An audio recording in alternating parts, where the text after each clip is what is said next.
جو بچے سارے آگے بیٹھے ہیں، نوجوان سارے پیچھے بیٹھے ہیں، تھوڑا ٹھیک ہے۔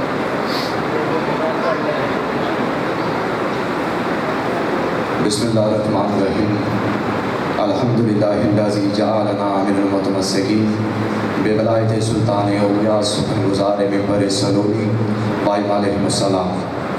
اما بعد، ساری تعریف اللہ کے لیے جس کی مدحت تک بولنے والوں کے تکلم کی رسائی نہیں ہے، نہ ہمتوں کی بلندیاں اس کا ادراک کر سکتی ہیں، نہ ذہانتوں کی گہرائیاں اس کی تہ تک جا سکتی ہیں۔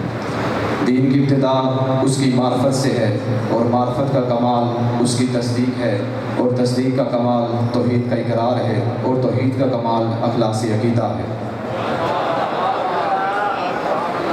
درود و سلام ہے محمد والے محمد کے لیے کہ عرش والے نے فرش پہ دیکھتے ہیں، فرش والے نے عرش پہ دیکھتے ہیں۔ یہ جسم رکھنے والے اس بے جسم سے محبت کرتے ہیں، وہ بے جسم والوں سے محبت کرتا ہے۔ ان کے درمیان اس قدر الفت ہے، محبت ہے، مودت ہے۔ خود وہ محمود ہو گیا، اسے محمد کر دیا، خود اعلیٰ ہو گیا، اسے علی کر دیا، خود فاطر ہو گیا، اسے فاطمہ کر دیا، خود احسان ہو گیا، اسے حسن کر دیا، خود محسن ہو گیا، اسے حسین کر دیا۔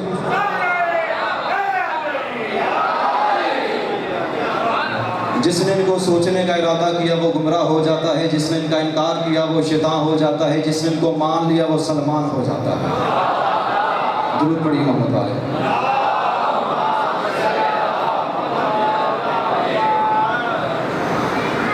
میں تہہ دل سے آپ تمام سامعین کا شکر گزار ہوں کہ آپ لوگ میرے خطبے بھی میرے ساتھ ہوتے ہیں۔ آج یکم محرم حرام کی مجلس ہے۔ یکم محرم حرام سے لے کر 10 محرم حرام تک جو عنوان رکھا گیا ہے وہ قرآن حکیم کی صرف ایک آیت ہے، جس پہ یکم سے لے کر 10 تک بحث ہوا۔ ارشاد خداوندی ہے، یا ایھا الذین آمنوا اتقوا اللہ وکونوا مع الصادقین۔ اللہ فرما رہا ہے، ایمان والو اللہ سے ڈرو اور سچوں کے ساتھ ہو۔ یکم محرم سے 10 محرم تک میں آپ کو یہی بتاؤں گا کہ سچے ہیں کون، کہ جن کے بارے میں اللہ فرما رہا ہے اللہ سے ڈرو اور سچوں کے ساتھ ہو۔ شاید میں بات جلدی میں کہا، آیت کا پہلا ٹکڑا یا ایھا الذین آمنوا، اے ایمان والو۔ آیت ہر بندے کے لیے نہیں، صرف ایمان والوں کے لیے۔ اور یاد رکھے گا، ایمان والا بس وہی ہے جس کا تعلق کل ایمان سے ہو۔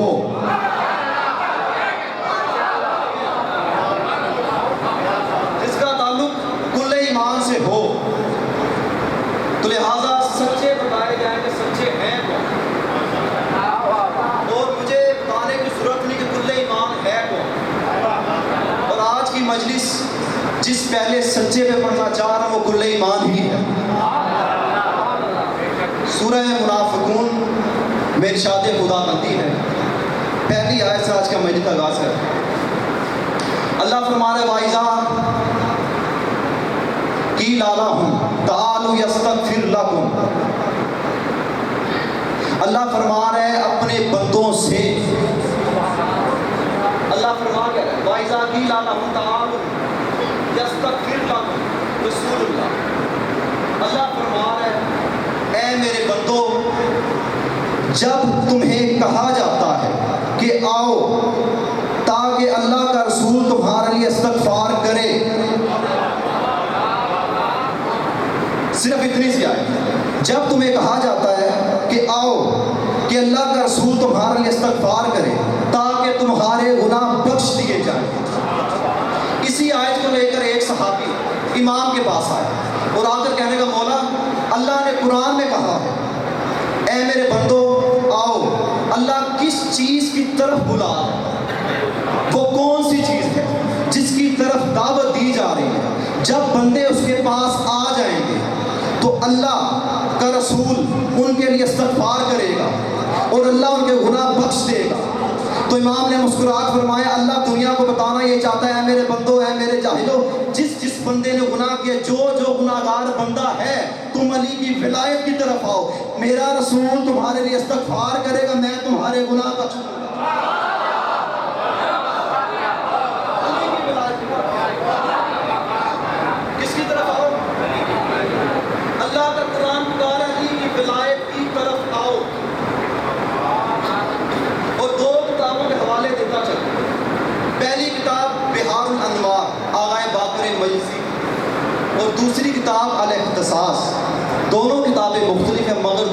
روایت ایک ہی. روایت کا راوی ہے کمبر جو مولا کا غلام تھا. کمبر کہتا ہے ایک دن میں اپنے مولا کے پاس بیٹھا ہوا تو میں نے دیکھا کہ دور سے ایک شخص آ رہا ہے اور آ کر مولا کے پاس بیٹھا اور کہنے لگا یا علی آج میرا دل چاہتا ہے خربوزہ کھانا. بندے ہیں خربوزہ ہی کھانا تو مولا کا میرا دل چاہتا ہے خربوزہ کھانا.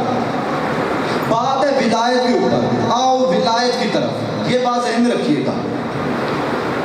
تو کمبر کہتا ہے میں نے 1 درہم لیا, بازار گیا, اس 1 درہم میں مجھے 3 خربوزے میں لے کر مولا کے پاس آیا. میں نے مولا کے سامنے بیٹھ کر پہلے خربوزے کو کاٹنا شروع کیا. میں نے کہا یا علی یہ تو کڑوا ہے. مولا فرماتے پھینک دو, دوزخ سے آیا دوزخ کی طرف جائے. کہتا ہے میں نے دوسرا کاٹا. میں نے کہا یا علی یہ تو کھٹا ہے. علی فرماتے پھینک دو, دوزخ کی طرف سے آیا اس کی طرف جائے گا. کہتا ہے میں نے تیسرا کاٹا. جب تیسرا کاٹا اس میں کیڑے تھے. علی فرماتے پھینک دو, دوزخ کی طرف سے آیا دوزخ کی طرف جائے گا. کمبر کہتا ہے جس مہمان نے کہا تھا نا خربوزہ کھانا ہے, میں نے جلدی سے اپنے باغ کے دامن میں سے 1 اور درہم نکالا, ایک غلام کو دیا. غلام بازار گیا 3 خربوزے اور لے آیا. میں نے لیے 3 خربوزے, مولا کے پاس بیٹھا. میں کہا یا علی میں نہیں کاٹوں گا, اب میں نہیں کاٹوں گا. پہلا کاٹا کھٹا نکلا, پھر کڑوا نکلا, پھر کیڑوں والا نکلا. علی مسکرا فرماتے کمبر کاٹ, یہ تینوں میٹھے ہیں.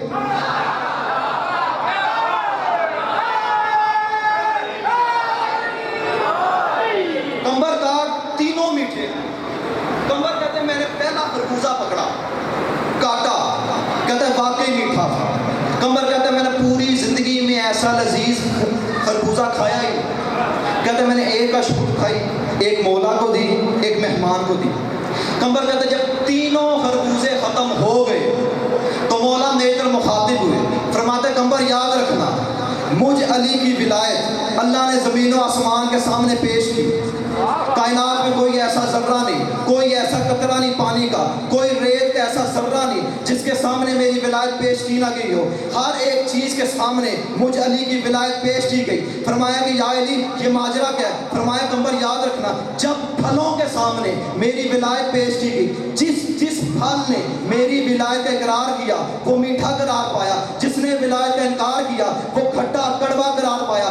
پیغمبر کہتا ہے یا علی یہ تو سمجھ آ گئے جو پھل میٹھا ہے وہ ولایت کا اقرار کیا, جو کڑوا ہے وہ ولایت کا انکار کیا. کہتا ہے اس 3 پھلوں کا کیا کروں, کوئی کھٹا ہے کوئی کڑوا ہے کسی میں کیڑے ہیں. علی پھینک دے کمبر, یہ پھینک دے, یہ تینوں میری ولایت کے منکر ہیں.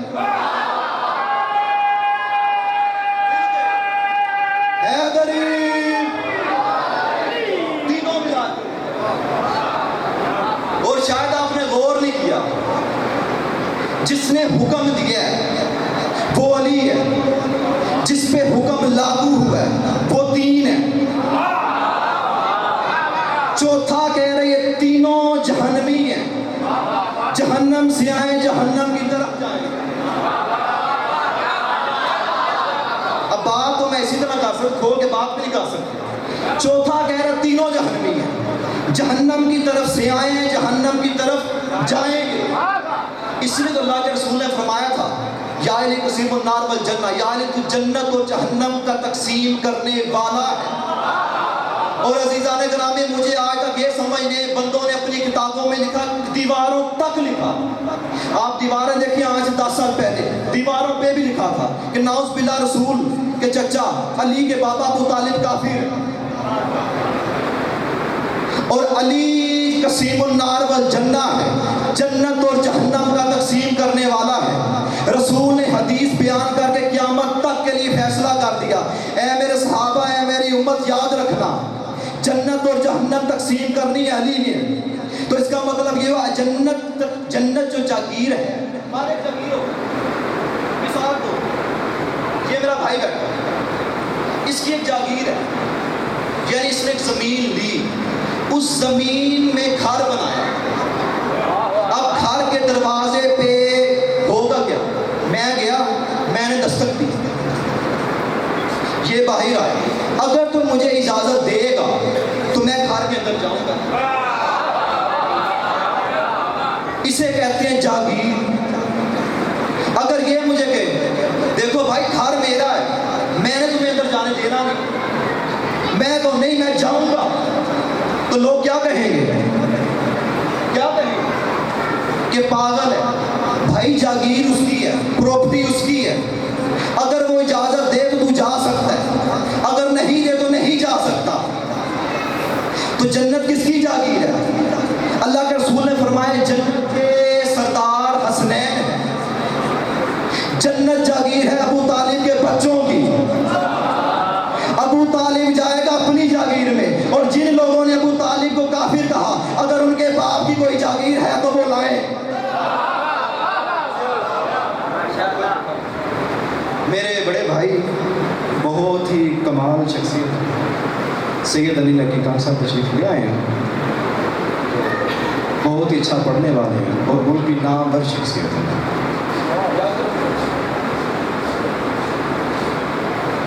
بس آخری بات پڑھے بھائی، کل سے کوشش کیجیے گا میرا جو ٹائم ہے وہ 8 بجے کا۔ ظاہر بات ہے کہ آپ لوگ آئیں گے نہیں تو مجلس پھر لیٹ ہو جاتی ہے، اور میرے بھائی کا ٹائم 8:30 کا ہے، تو لہٰذا کل کوشش کیجیے کہ 8 بجے تک آپ آ جائیں۔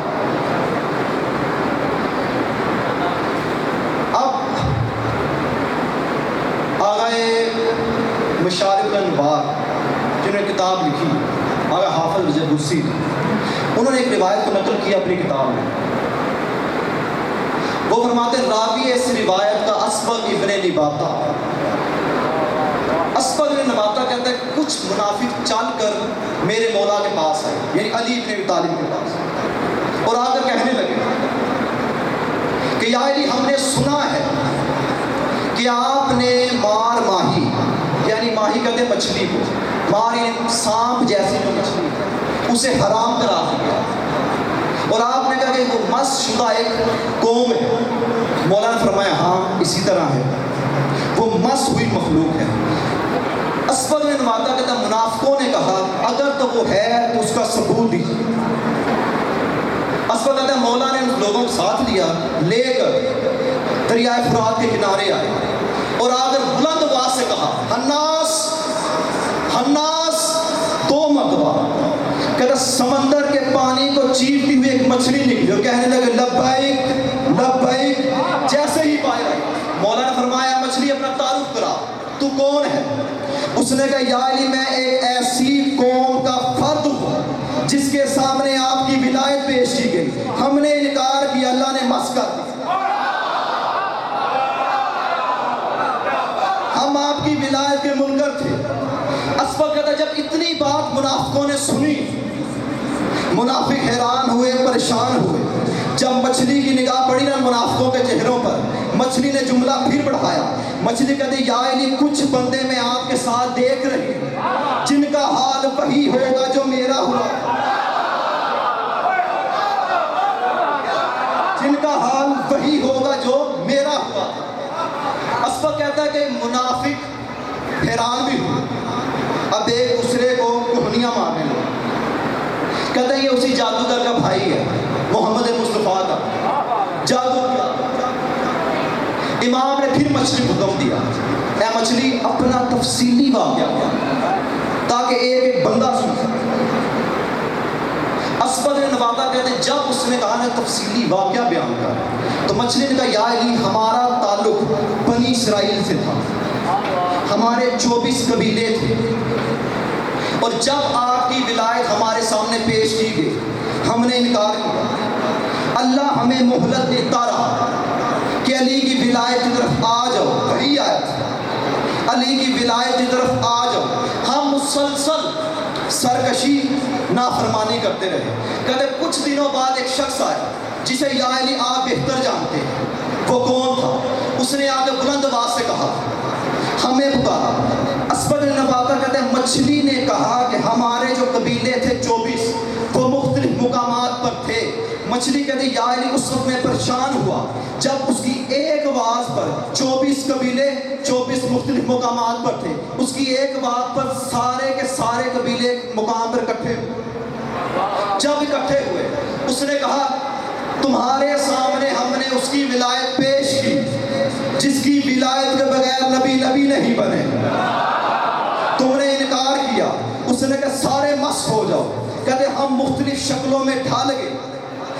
نے جنگلوں کو حکم دیا دریا کی شکل اختیار کرو. جو دریا بنے تھے اس نے ہمیں اپنی آغوش میں لیا. پھر اس نے کہا سمندر میں لے جائیں مچھلیوں کو, ہم مچھلیاں سمندر میں چلے گی. کہتے یا علی تب سے لے کر اب تک جہاں پر جس بستی, جس شہر, جس دریا, جہاں پر بھی طوفان آتا ہے, ہم محلے سے لے کر دریا تک, دریا سے سمندر تک, بستیوں میں شہروں میں سیلاب کے ساتھ ساتھ ہم آتے ہیں. اور جب جس منکر کی نگاہ ہم پہ پڑتی ہے ہم چیخ چیخ کر یہی کہتے ہیں دیکھ لے ہم بھی علی کی ولایت کے منکر تھے اور تو بھی علی کی ولایت کا منکر ہے. اس لیے تو اللہ کے رسول نے کہا تھا, اللہ نے قرآن میں کہا کہ جس نے علی کی ولایت سے منہ پھیرا وہ وہیں پہ کافر, وہ وہیں پر کافر ہے. جو ولایت ہے نا, پورا دین اس ولایت کا ہے, اسی ولایت. بس آخری جملہ پڑھو میرے بھائی کو ممبر دو. مولانا شبلی نعمانی علیہ سنت کے عالم گزرے, وہ کہتے ہیں جب جنگ خیبر فتح ہوئی ایک علت لکھی کہ دیکھیں کہ 72-73 فرقے ہیں, ان میں سے واحد فرقہ جعفری ہے جو اپنے گھروں پہ علم نصب کرتے ہیں. باقی کیوں نہیں کرتے؟ مانتے وہ بھی نبی کو ہیں, ہم بھی مانتے ہیں. مانتے وہ بھی قرآن کو ہیں, ہم بھی مانتے ہیں. مانتے وہ بھی اللہ کو ہیں, ہم بھی مانتے ہیں. مانتے وہ بھی صحابہ کو ہیں, ہم بھی مانتے ہیں. ان میں اور ہم میں صرف ایک فرق ہے بھیا, وہ فرق یہ ہے ہم نے علی کو مولا مانا ہے, انہوں نے مولا نہیں مانا. مولانا شبلی کہتے ہیں جس کے مولا کو علم ملا تھا وہ آج بھی علم نصب کرتے ہیں. اور جب رسول نے, جب اللہ کے رسول نے جنگ خیبر فتح ہونے کے بعد صحابہ میں, سپاہیوں میں جو مال تھا تقسیم کرنا شروع کیا. اب رسول کی عدالت دیکھیے, رسول 2 حصے علی کو دیتے, ایک سپاہی کو دیتے, پھر 2 حصے علی کو, ایک سپاہی کو, 2 علی کو, ایک سپاہی کو. جب منافقوں نے یہ دیکھا نا, ایک سائڈ پہ جا کر کہنے لگے, کہتے ہیں رسول کیسا انصاف ہے اس کا. کہتے ہیں اس کا بھائی ہے, چچا کا بیٹا ہے, اس کا داماد ہے, اس کا وصی ہے, اس کا بھائی ہے, اس لیے اسے 2 حصے دیتا ہے, ہمیں 1 حصہ دیتا ہے. اللہ کے رسول نے سن لیا. مولانا شبلی نعمانی کہتے ہیں جیسے ہی اللہ کے رسول نے کلمات سنے کہ علی کو 2 حصے, مجھے 1 حصہ, اللہ کے رسول نے مسکرا فرمایا بندو ابھی بھی بدتمیز نہ بنو, جاہل نہ بنو. کل میں نے کہا نہیں تھا اللہ میں اسے دوں گا جو مرد ہوگا, مرد کے 2 حصے ہوتے ہیں, عورت کا 1.